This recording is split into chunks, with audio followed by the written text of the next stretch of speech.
Standby, kamera ready, sound ready, 3, 2, 1, action. Assalamualaikum warahmatullahi wabarakatuh. Kenalkan kami dari kelompok 4 dan nama saya Emar Novian. Saya Aura, saya Ayu Sinta, saya Julian, saya Nurfatullah, saya Zara Nurafifah, saya Prisa Gura. Selamat menyaksikan video kami. Hello everyone, di sini saya akan menjelaskan tentang langkah-langkah pembuatan batik. Yang pertama, itu memotong kain. Memotong kain merupakan tahap pertama sebelum membatik. Biasanya, ukuran standar dari satu potong kain adalah 225 cm dikali 115 cm. Ukuran ini merupakan ukuran yang biasanya dikenakan oleh klien dengan size S sampai XL. Tetapi, apabila ada pesanan batik dengan size yang lebih besar, ukuran satu potong kainnya bisa mencapai 3 meter untuk pembuatan satu baju. Kain batik yang digunakan untuk membatik berwarna putih. Kain untuk membatik ada beberapa macam kain yang terdiri dari kain katun, kain satin, kain santun, dan kain dobi. Yang kedua, menggambar motif batik. Menggambar motif batik merupakan menggambar kain dengan perpaduan antara garis, bentuk, isen menjadi suatu motif. Kegiatan di mana kita menggambar motif batik ada kain secara manual yang biasanya digunakan untuk membuat batik tulis. Yang ketiga, ngemal kain.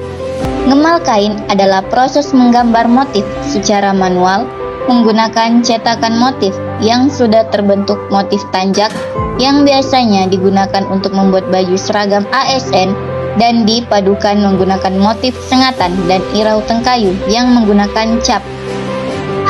Yang keempat, mengecap batik. Mengecap batik merupakan suatu proses pencetakan motif menggunakan lilin malam yang dimana motif tersebut terbuat dari limbah karton yang dibentuk menjadi motif batik yang biasanya digunakan untuk membuat batik cap, tetapi ada juga yang terbuat dari besi tembaga. Pembilasan terdapat dua tahap, yaitu pembilasan water glass dan pembilasan lilin.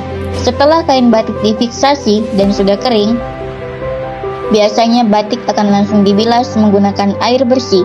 Proses ini dilakukan di dalam bak khusus yang telah disiapkan. Setelah itu dikucek dan dibilas lagi dengan air bersih. Proses pembilasan ini akan dilakukan berulang kali, biasanya 3 kali. Yang kelima, ngelorot. Ngelorot merupakan tahapan penting dalam proses pembuatan batik tulis maupun batik cap yang menggunakan lilin malam. Setelah melewati proses pembilasan water glass, kain direbus dengan campuran tepung kanji dan soda kue menggunakan api sedang, biasanya direbus selama 3-5 menit sehingga lilin malam tersebut lepas. Yang keenam, melipat kain dan packing. Pada tahap ini, kain batik yang telah kering akan di-finishing terlebih dahulu dengan cara penelitian kain. Apakah lilin sudah benar-benar hilang dari kain? Jika masih ada yang tersisa, kain akan disetrika untuk menghilangkan lilin.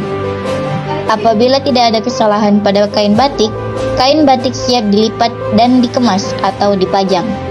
Cara melipat kain batik ini menggunakan metode satu arah.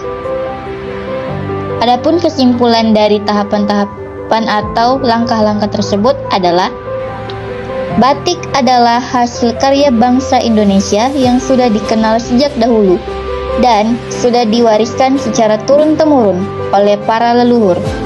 Batik merupakan perpaduan antara seni dan teknologi para leluhur yang sangat tinggi nilainya. Batik merupakan citra ketinggian budaya kriya bangsa Indonesia yang mencirikan kerumitan dan kehalusan ragam hias yang tumbuh melalui goresan canting yang dilukiskan. Dengan belajar membatik, penulis dapat mengetahui nilai-nilai budaya yang telah diwariskan kepada mereka sebagai generasi bangsa.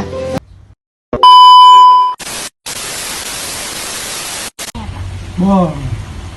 Yang pertama ini kan bapaknya memproduksi batik kan, Hmm. membuat batik. Nah, saya mau bertanya apa sekiranya motivasi bapak dalam memproduksi batik di kawasan Perbatasan ini? Pertama-tama batik itu kan warisan budaya ya, sehingga Badan Dunia dalam hal ini UNESCO menetapkan bahwa batik Indonesia ini adalah warisan budaya tak benda. Jadi ditetapkanlah tahun 2 Oktober sebagai hari batik. Nah, berdasarkan itulah awalnya pemerintah Kota Tarakan menginisiasi untuk bagaimana Tarakan punya batik. Dibukalah peluang kepada masyarakat, salah satunya adalah saya. Itu titik awalnya. Kenapa saya terjun di batik, motivasinya apa, yaitu tadi karena kita sebagai generasi apa ya, bukan generasi muda sih, kalau generasi muda kan kalian kan, generasi next generasi lah yang mungkin harus wajib mempertahankan budaya ini, budaya khususnya batik.